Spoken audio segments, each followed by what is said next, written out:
Hello everyone. आज की इस वीडियो में हम डिस्कस करने जा रहे हैं कि मैक्स स्कॉलरशिप के लिए आपने जीपीए को कैसे कैलकुलेट करना है। क्योंकि जापान में आप लोगों को पता है कि आपका जो जीपीए सिस्टम है वो आउट ऑफ 3 स्केल है। आपने जो आपका जीपीए है वो 3 स्केल के ऊपर आपने कैलकुलेट करना है और उस हिसाब से आपका एप्लीकेशन आगे प्रोसेस होता है। मोस्टली कंट्रीज़ में जो जीपीए का कैलकुलेशन जो पैटर्न है वो आउट ऑफ 4 वो करते हैं। आउट ऑफ 4 आपका ग्रेडिंग होता है, 4 में से आप कोई जीपीए लेते हैं। लेकिन जापान में आपका जो ग्रेडिंग सिस्टम है वो आउट ऑफ 3 है। वो स्केल जो है वो आउट ऑफ 3 आपने कैलकुलेट करना है। तो बहुत सारे स्टूडेंट को कन्फ्यूजन होती है, यार हम कैसे कैलकुलेट करें अपने जीपीए को 3 स्केल के ऊपर। तो आज की इस वीडियो में हम ब्रीफली डिस्कस करेंगे कि यार आप कैसे आपने जीपीए को कैलकुलेट करके 4 स्केल से आपने 3 स्केल में कन्वर्ट करना है। और अगर आपका वो डिफरेंट पैटर्न्स है, उन सारे पैटर्न्स को हम एक एक करके डिस्कस करेंगे। तो होप सो आप लास्ट में आपका आप इजीली कैलकुलेट कर सकेंगे अपने जीपीए को। और फिर आप देखेंगे कि यार आप एलिजिबल है या नहीं। मैं एक बात आपको क्लियर बता दूं, अगर आप मिक्स के लिए अप्लाई करना चाह रहे हैं, अगर आपके पास एक्सेप्टेंस है, फिर भी अगर आपका जीपीए मिक्स क्राइटेरिया को फुलफ़िल नहीं करता तो आपका एप्लीकेशन रिजेक्ट हो जाएगा। आपके पास इवन एक्सेप्टेंस है, फिर भी अगर आपका जीपीए इस स्केल से नीचे आता है जो इनके लिए क्राइटेरिया है, तो आप एलिजिबल नहीं है। मैं क्लियरली बता दिया है आपको। तो आप अपना टाइम किसी और स्कॉलरशिप के लिए स्पेंड करें, किसी और कंट्री में स्पेंड करें अगर आपका जीपीए कम है तो। वो जीपीए आपका रिक्वायर्ड है ऑन 3 स्केल के ऊपर। वो आपका जीपीए बनेगा वो 3.3 में से 2.30। मैं दोबारा बता रहा हूँ, अगर आप 3 स्केल पे आप अपने जीपीए को कैलकुलेट कर रहे हैं और आपका जीपीए 2.3 से नीचे आता है तो आप एलिजिबल नहीं हैं। और अगर उससे ऊपर है, आपका जीपीए 2.30 से ऊपर है, तो आप एलिजिबल है आउट ऑफ 3। तो अब जाएंगे और फिर एक एक करके ये जो उन्होंने जितने भी पैटर्न्स दिया है, जो 5-6 पैटर्न्स उनका है। क्योंकि हर कंट्री में डिफरेंट पैटर्न होता है, हर यूनिवर्सिटी के अंदर भी डिफरेंट पैटर्न्स होते हैं। जैसे पाकिस्तान में कुछ यूनिवर्सिटीज़ के अंदर कोई और पैटर्न फॉलो करता है, कुछ यूनिवर्सिटीज़ के अंदर वो लोग कोई और पैटर्न को फॉलो करते हैं। तो आज की इस वीडियो में हम सारे पैटर्न्स को डिस्कस करेंगे एक एक करके, और फिर ट्राई करेंगे कि यार कुछ एग्जांपल लेके ना वो कैलकुलेट करने की कोशिश करेंगे कि आपका जीपीए कितना बन रहा। तो सबसे पहले बात, अगर आपका ट्रांसक्रिप्ट के ऊपर सबसे पहले हम ये जो फर्स्ट पैटर्न है उसको डिस्कस करेंगे। अगर आपका ट्रांसक्रिप्ट के ऊपर मैं बता रहा हूँ, आपका ट्रांसक्रिप्ट के ऊपर ये जो फर्स्ट पैटर्न वाला सिस्टम मेंशन है। लेट सपोज अगर आपका ट्रांसक्रिप्ट के आगे लिखा हुआ है, यार आप एक सब्जेक्ट के अंदर एक्सलेंट आगे लिखा है, एक सब्जेक्ट के अंदर गुड लिखा है, कुछ सब्जेक्ट के अंदर आपको फेयर लिखा है, कुछ सब्जेक्ट्स में गुड, कुछ में एक्सलेंट दिया है, इसी तरह आपका ट्रांसक्रिप्ट में मेंशन है, तो आप इसी हिसाब से अपने जीपीए को मिक्स यहाँ पे ये जो नीचे फॉर्म फिल कर रहे हो ना, इसके अंदर उसी हिसाब से फिल करना। लेट सपोज आपका एक सब्जेक्ट में एक्सलेंट है, दूसरे सब्जेक्ट में गुड है, तीसरे सब्जेक्ट में फेयर है, तो आपने यहाँ पे पहले वो ईयर वगैरह लिखना है, यहाँ पे यूनिवर्सिटी नेम लिखना है, यहाँ पे वो सब्जेक्ट लिखोगे, यहाँ पे उसके अंदर कितने क्रेडिट और का वो सब्जेक्ट है, 2 है तो 2 लिखो, 3 है तो 3 लिखो, 4 है तो 4 लिखे। 4 है तो 4 लिखे। और या यहाँ पे जो दूसरा रो है, इसमें आपने ग्रेड लिखना है, ग्रेड या स्कोर। तो आपका जो ग्रेडिंग सिस्टम है वो एक आपने पैटर्न 1 को फॉलो किया, तो यहाँ पे आपने एक्सलेंट लिखना है। दूसरे सब्जेक्ट में अगर आप गुड है तो गुड लिखोगे, तीसरे में एक्सलेंट है तो एक्सलेंट, चौथे में गुड, फिर फेयर है तो जो भी आपका बनता है वो यहाँ पे लिखोगे। यहाँ पे उस सब्जेक्ट में जितने भी क्रेडिट आ रहे हैं, उसमें 3 है तो 3 लिखो, 4 है तो 4 लिखो, 5 है तो 5 हो लिखे। वो लेट सपोज आपने लिख दिया यहाँ पे आपने एक्सलेंट वाला फर्स्ट आपने पैटर्न को फॉलो किया, तो आपने यहाँ पे एक्सलेंट गुड इसी तरह आपने लिखना है यहाँ पे। फिर उसके आगे आपने इसके अंदर जो लिखना है थर्ड में, आपने जीपी ऑफ ग्रेड, यानी उस सब्जेक्ट के हिसाब से जापान वाला जो ग्रेड बनेगा वो आपने यहाँ पे लिखना है। लेट सपोज आपका एक सब्जेक्ट में एक्सलेंट है, ये वाला फर्स्ट वाला एक्सलेंट है, आपके एक सब्जेक्ट के आगे एक्सलेंट लिखा है, तो आपने उसके आगे जो आपने जीपीए लिखना है, इसके अंदर आपने 3 लिखना है। दूसरे में भी अगर आपका एक्सलेंट है, सब्जेक्ट का नाम यहाँ पे लिखोगे, आगे आके यहाँ पे इसके जगह पे आपने 3 लिखना है। अगर तीसरे सब्जेक्ट में आपका गुड है तो गुड लिखोगे यहाँ पे, उसमें यहाँ पे क्रेडिट लिखोगे, यहाँ पे गुड लिखोगे, इसके आगे आपने यहाँ पे लिखना है 2, क्योंकि आप दूसरे सब्जेक्ट में आपका गुड है तो गुड के नीचे जापान वाला जो ग्रेडिंग पॉइंट है ना वो 2 आता है। अगर तीसरे सब्जेक्ट में आपका फेयर है, लेट सपोज आपने तीसरे सब्जेक्ट में ये फेयर वाला ऑप्शन है आपके सब्जेक्ट के आगे, उन्होंने आपका ट्रांसक्रिप्ट में मेंशन है, तो आपने उसके आगे यहाँ पे जो जीपीए लिखना है ना इसके फेयर का देखो तो यहाँ पे 1 है, तो यहाँ पे आके आपने 4 सब्जेक्ट में 1 लिखना है। तो अभी तक यहाँ तक आपको समझ आई होगी, क्योंकि एक्सलेंट के आगे आपने 3 लिखना है, गुड के आगे आपने 2 लिखना है, फेयर है तो उसके आगे 1 लिखना है। उसी तरह सारे सब्जेक्ट, जितने भी सब्जेक्ट आपका ट्रांसक्रिप्ट में मेंशन है वो सबको लिखो, उस हिसाब से अपने सारे यहाँ पे लिखना है। ये सारे लिखोगे फिर उस हिसाब से आगे आगे आके यहाँ पे वो जीपी और क्रेडिट को मल्टीप्लाई करना है। लेट सपोज आपने यहाँ पे ये फिल किया तो वो खुद ब खुद भी कैलकुलेट हो जाता है, लेकिन आपने ये करना है कि इधर क्रेडिट है और इधर एक्सलेंट का आगे जो आया था ना 3 आया, तो 3 मल्टीप्लाई बाई 3, अगर आपका 4 है तो 4 मल्टीप्लाई बाई 3 वो खुद कैलकुलेट करेगा। आपने सिर्फ ये लिखना है गुड का आगे क्या बनता है, एक्सलेंट का आगे क्या बनता है, और इसी तरह सारे लिखना है।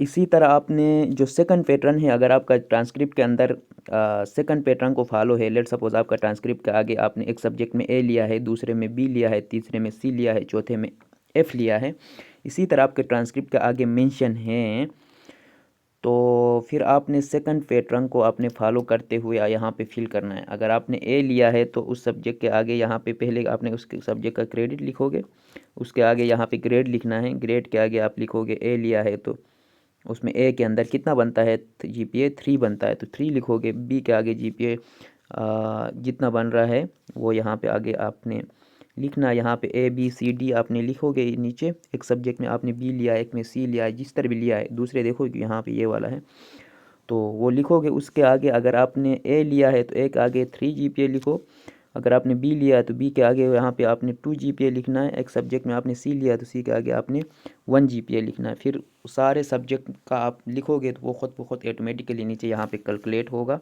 और आउट ऑफ यहाँ पे मैं लास्ट में बता दूंगा कि कैसे कैलकुलेट करना है। Let's move to the third point. Third में अगर यार थर्ड में आप अब थर्ड में इस तरह है, कुछ यूनिवर्सिटीज़ होते हैं या कॉलेजेस होते हैं, उनमें परसेंटेज के हिसाब से होता है। तो अगर उन्होंने लिखा है यार आपका परसेंटेज 82 अबव है, या 79 है, या 60 to 69 है, या 50 to 59 है, इसी तरह आपके सब्जेक्ट के आगे लिखा है। लेट सपोज आपका सब्जेक्ट के आगे लिखा है 85 या 95, या इसी तरह जो भी लिखा है आपके सब्जेक्ट के आगे लिखा है, तो आपका 95 85 के आगे आपने यहाँ पे वो जितने भी आता है ना वो लिखना है। यहाँ पे आपका स्कोर, क्योंकि इसमें ग्रेड नहीं है, क्योंकि ये जो है स्कोर है, तो आपने लिखना है यहाँ पे 85। 80 से अबव जितने भी आपका स्कोर बनता है सबके लिए 3 है, मतलब आप 85 है तो उसके सारे लिखोगे 85 90 95 75, जितने भी आपका स्कोर बनता है ना वो लिखते सारे सब्जेक्ट का आगे लिखोगे, और यहाँ पे उनका क्रेडिट लिखोगे। यहाँ पे जो जीपी बनेगा ना ग्रेड पॉइंट, उसके आगे अगर आपके 80 टू अबव जितने भी सब्जेक्ट्स है, 95 है, 80 है, 90 है, 85 है, तो सब के आगे लिखोगे 3 3 3 3 3। अगर आपका कुछ सब्जेक्ट में आपका 70 to 79 जो भी बनता है, 60 71 है, 75 है, 78 है, जो भी बनता है उसके आगे आपने जो जीपी होगा वो 2 2 2 लिखोगे। अगर आपका लेट सपोज 60 टू अबव है, यानी 65 है, 68 है, 69 है, जो भी आपका स्कोर है उस सब्जेक्ट के आगे, तो वो लिखोगे यहाँ पे उनका स्कोर, और यहाँ पे उनके हिसाब से आपके 65 है तो उसके लिए 1 लिखोगे, 69 इवन है तो भी उसके लिए भी 1 लिखोगे, 61 है तो उसके लिए भी 1 लिखोगे। इसी हिसाब से ये कैलकुलेट होगा। और जो फोर्थ पैटर्न है वो और जो सेकंड और फोर्थ पैटर्न तकरीबन सेम ही हैं। इसमें कुछ सब्जेक्ट में आपको सुपर या उस तरह लिखा होगा यार, सुपर एक्सलेंट या एक्सलेंट लिखा होगा ना, तो वो दोनों सेम ही हैं, क्योंकि यहाँ पे सुपर के आगे भी आपने अगर आपने सुपर एक्सलेंट है तो उसके आगे भी आपने 3 लिखना है, एक्सलेंट है तो उसके आगे भी 3 लिखना है। तो आप जो सेकंड वाला पैटर्न मैंने बता दिया उसी को फोर्थ पैटर्न के लिए भी आपने यूज़ करना है। दोनों का तकरीबन सेम ही है, तकरीबन क्या पूरा सेम ही है। इसी तरह जो थर्ड पैटर्न है और थर्ड और जो सिक्स पैटर्न है ना, वो दोनों पैटर्न आलमोस्ट सेम है। मैं बता रहा हूँ फिर से, जो थर्ड पैटर्न है और सिक्स पैटर्न वो तकरीबन सेम ही हैं, क्योंकि अगर आपका जो परसेंटेज है वो 90 अबव है या 80 अबव है तो उसमें भी 3 लिखना है, 90 अबव है तो उसमें भी 3 लिखना है। तो इसीलिए मैं बता रहा हूँ कि जो पैटर्न 3 है और ये वाला पैटर्न 3 और पैटर्न जो पैटर्न 6 है वो पैटर्न 3 और पैटर्न 6 आलमोस्ट सेम है। पैटर्न 4 और पैटर्न 2 आलमोस्ट सेम है। तो उन दोनों में आपका जो भी पैटर्न बनता है उस हिसाब से मैंने जो ऊपर बता दिया उसी हिसाब से आपने फिल करना। और कुछ यूनिवर्सिटीज़ में इस तरह भी होता है यार, उसके आगे ग्रेड भी लिखा हुआ होता है और उसके अंदर परसेंटेज भी लिखा होगा। लेट सपोज़ उन्होंने लिखा है 95 अबव या 90 अबव ए बनता है, 80 से लेके 90 तक आपका बी बनता है। और इसी तरह आपने अगर मेंशन है तो उसके लिए आपने पैटर्न 5 को फॉलो करना। लेट सपोज़ आपका 90 अबव है तो उसके लिए आप ए लिखोगे, उसके आगे आपने 3 लिखना है। और अगर आपका 80 टू 90 है तो उसके आगे उन्होंने 80 टू 90 लिखा है और आगे बी भी लिखा है ट्रांसक्रिप्ट के ऊपर, तो आपने पैटर्न 5 को फॉलो करना है और उसके जगह पे आपने 3 लिखना है। अगर 70 टू 75 80 लिखा है और उसके आगे उन्होंने ग्रेड भी दिया है सी, तो आपने पैटर्न 5 को फॉलो करना है ये, और उसके आगे आपने 2 लिखना है। इसी तरह 60 टू 70 लिखा है, आगे उन्होंने ग्रेड भी लिखा है या डी है इसका 60 टू 69, तो उसके आगे आपने लिखना है 1।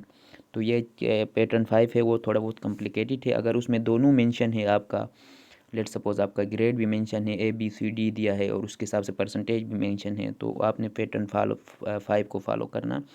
तो उस हिसाब से जितने भी बनता है वो आपने देख लिया होगा पैटर्न। तो मैं एक और यहाँ पे है, मैं एक एग्ज़ाम्पल लेकर आपको कैलकुलेट करके दिखाऊंगा कि यार कैसे कैलकुलेट करना है। तो लेट सपोज़ यहाँ पे एक एग्ज़ाम्पल दिया है, और कुछ यूनिवर्सिटीज़ में इस तरह भी होता है यार। अगर ये देखो ये मैंने यहाँ पे मेंशन है, ये देखो ये वाला है ना, ये इसी तरह अगर मेंशन है तो ये कहाँ पे आएगा, जो मैंने ऊपर बता दिया था कि पैटर्न 5 में आ गया। ये इन्होंने बता दिया, इन केस योर इंस्टीट्यूशन है the rating system A into 9 to 100 ये ए बनेगा, 80 टू 89 बी बनेगा, इसी तरह 70 टू 79 सी बनेगा। अगर आपका ये है तो ये ऊपर वो पैटर्न 5 को फॉलो करेगा, उसी हिसाब से इन्होंने नीचे यहाँ पे कैलकुलेट किया अपना GPA। देखो तो जो ग्रेड बन गया है उन्होंने ग्रेड लिख दिया है। अगर आपका किसी सब्जेक्ट में ये देखो जो लिटरेचर 1 है उसमें इन्होंने लिया है ए का मतलब उसने 90 टू अबव स्कोर किया है, 95 लिया है, 99 लिया है, 98 जो भी लिया है उसने लिया, तो उसके आगे उसने लिखा है ए। दूसरे सब्जेक्ट में उसने लिखा है डी इसलिए लिखा है उसका जो स्कोर बन रहा था वो 60 टू 70 किसी भी रेंज में बन रहा था, 65 62 जो भी बन रहा था, इसलिए उसने उन्होंने लिखा है डी। इस हिसाब से ए लिखा है, बी लिखा है, जो भी बन रहा था ना वो सारे उसने लिखा है। उसके आगे जो GP उसका बन रहा था, देखो उस हिसाब से बनेगा ना, क्योंकि ऊपर हमने यहाँ पे मेंशन किया था अगर आपका ए बन रहा है तो 3 लिखो, ये बी बन रहा तो फिर 2 लिखो, और सी बन रहा तो 1 लिखो। इसी तरह ऊपर मैंने बता दिया था पैटर्न 5 के लिए मैंने ऊपर डिस्कस किया था ना, तो उसी हिसाब से उन्होंने लिखा है। ए के ऊपर आगे बन रहा था 3 इसीलिए लिखा, डी के आगे बन रहा था 1, ए के आगे बन रहा था 3, बी के आगे बन रहा था 3, और ए के आगे बन रहा था 3। और इसी तरह जो भी सी के आगे बन रहा था बी, और उसका कोर्स का क्रेडिट जो बन रहा था उस या जितने क्रेडिट का वो कोर्स था वो 3 2 इसी तरह ना उनका क्रेडिट था, तो उन्होंने वो लिखा है। फिर उनको GP और ग्रेड पॉइंट और क्रेडिट को मल्टीप्लाई किया है, तो वो ऊपर जो एक्सेल शीट उन्होंने दिया है वो ख़ुद मल्टीप्लाई करता है। आप सही सारे वैल्यूज़ को वहाँ पुट करो तो वो ख़ुद मल्टीप्लाई करके ये वैल्यू आएगा। फिर नीचे ला के ना उनको डिवाइड करना यार, grade point multiply by credit जो आ रहा है उसको फिर इसके ऊपर डिवाइड किया तो उसका बन रहा है 2.46। तो ये मैक्स स्कॉलरशिप के लिए एलिजिबल है। तो अगर आपका GPA इससे इस तरह अबव आ रहा है 2.3 से तो आप एलिजिबल है, उससे नीचे आता है तो आप एलिजिबल नहीं हैं। अगर आपको फिर भी कोई कन्फ्यूजन है तो आप पर्सनली कांटेक्ट कर सकते हैं, मैं आप लोगों को हेल्प करूँगा इसको कैलकुलेट करने के लिए। तो thank you so much, okay, good luck.